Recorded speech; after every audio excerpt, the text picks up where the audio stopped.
अमीर भाई और गरीब भाई। एक गांव में सुशीला नाम की एक औरत रहती थी। उसके दो बेटे थे, कमल और विमल। सुशीला के पति का देहांत हो चुका था। सुशीला अपने घर में कपड़े सिलाई करके अपने दोनों बेटों का पालन पोषण करती थी। कमल बड़ा बेटा था और विमल छोटा।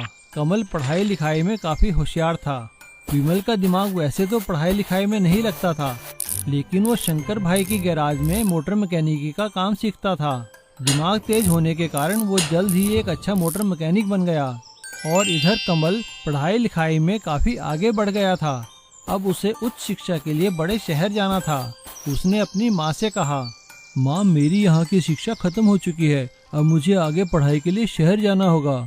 कमल की बात सुनकर सुशीला कहती है, मगर बेटा, इसमें तो बहुत पैसे लगेंगे। तू तो हमारे हालात जानता है ना, इससे अच्छा तो कोई नौकरी ढूंढ ले, वो ज्यादा सही रहेगा। लेकिन तभी विमल वहाँ आ जाता है और वो माँ और कमल से कहता है, माँ, अगर भैया पढ़ना चाहते हैं तो इन्हें पढ़ने दीजिए, खर्चा मैं उठा लूंगा, मैं और मेहनत करूंगा। विमल की बात सुनकर कमल विमल को गले से लगा लेता है। कमल शहर जाने की तैयारी करता है। कमल शहर में एक बहुत बड़े कॉलेज में एडमिशन ले लेता है और खूब मेहनत से पढ़ाई करता है। पढ़ाई लिखाई खत्म होने के बाद कमल एक बहुत बड़ी कंपनी में ऑफिसर बन जाता है। और इधर विमल अपनी माँ के साथ गांव में ही रहता है और कमल का इंतजार करता है।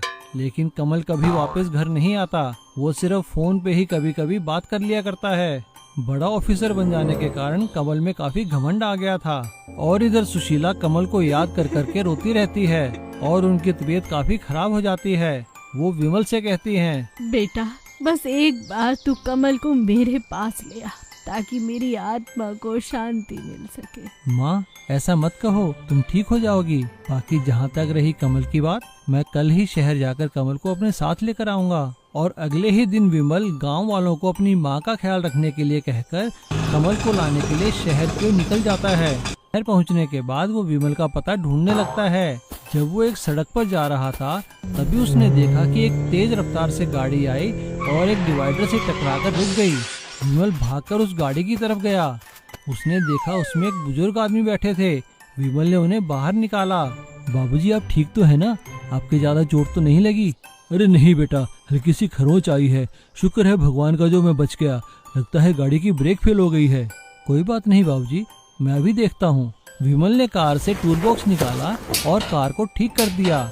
वो आदमी विमल से काफी प्रभावित हुआ और उसने विमल का शहर आने का कारण पूछा। विमल ने उसे सारी बात बताई तो उस आदमी ने विमल को अपने साथ आने के लिए कहा और वो विमल को अपने साथ एक बहुत बड़ी कंपनी के ऑफिस में ले आया। वो उस कंपनी के मालिक थे। थोड़ी ही देर बाद कमल ऑफिस में आता है। सर, आपने मुझे बुलाया? अरे भाई, तुमने हमें बताया ही नहीं कि तुम्हारी माँ और तुम्हारा छोटा भाई भी है। विमल ये सुनकर हैरान रह जाता है और कमल विमल को देखकर चौंक जाता है। अरे नहीं बाबूजी, कमल भैया तो हमें बहुत बुलाते हैं शहर, वो तो माँ ही नहीं आना चाहती। विमल के मुंह से ऐसी बात सुनकर कमल बहुत शर्मिंदा होता है और वो विमल से माफी मांगता है। कमल विमल के साथ गांव जाता है और माँ से माफी मांगता है और विमल और माँ को लेकर शहर आ जाता है और माँ का एक बहुत बड़े हॉस्पिटल में इलाज करवाता है। जल्दी ही सुशीला जी ठीक हो जाती हैं और अब दोनों बेटों के साथ खुशी खुशी रहने लगती हैं।